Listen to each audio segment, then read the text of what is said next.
6 things to know before you go. Well, to start off our list, folks, today the Federal Reserve is starting a 2-day meeting in which it's expected to cut the federal funds rate. That would put downward pressure on interest rates for mortgages, auto loans, credit cards, and other debt. The central bank also ties to balance maximum employment with control of inflation, that is. The Supreme Court is considering a case that could affect the Fed, though. It challenges the President Donald Trump's firing a former FTC commissioner.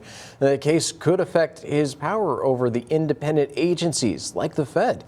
Trump wants to force a large rate cut though investors worry that this would cause inflation to surge. Gene Simmons, the Rock and Roll Hall of Famer, best known for being the bassist and co-lead singer of the band Kiss, will be on Capitol Hill Tuesday. Simmons is advocating for new legislation called the Music Fairness Act. The legislation would ensure AM/FM radio broadcasters pay performance royalties to artists and creators when their songs are being played. Simmons is set to testify to the Senate Judiciary Committee Tuesday afternoon. Well, here at home, today is the last day of early voting for the upcoming runoff elections. Over in Robstown, neighbors are voting for mayor and city council seat. In the mayor's seat, the incumbent David P.D. Martinez is in a runoff with Mary Ann Sides.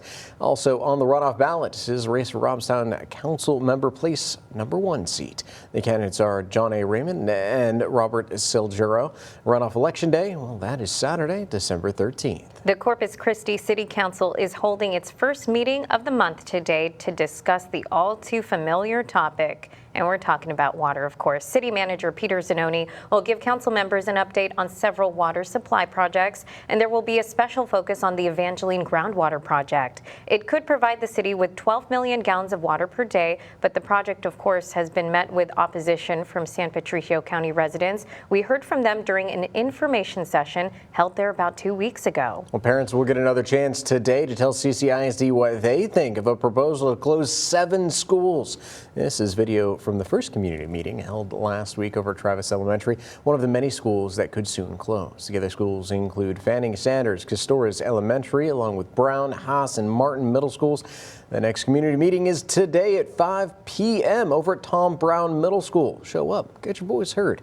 There's going to be others, too. For a full list of all the community meetings planned, visit our website, christv.com. As you know, folks, the new Harbor Bridge has been open for several months now, but work on the project continues. Some of that work began on Sunday and will affect south and northbound lanes on the new bridge. Temporary lane and shoulder closures will be in effect during the day and at night through Thursday, December 11th. The closures are needed so crews can make some adjustments to the bridge lighting. So, of course, drivers, you should be prepared for delays.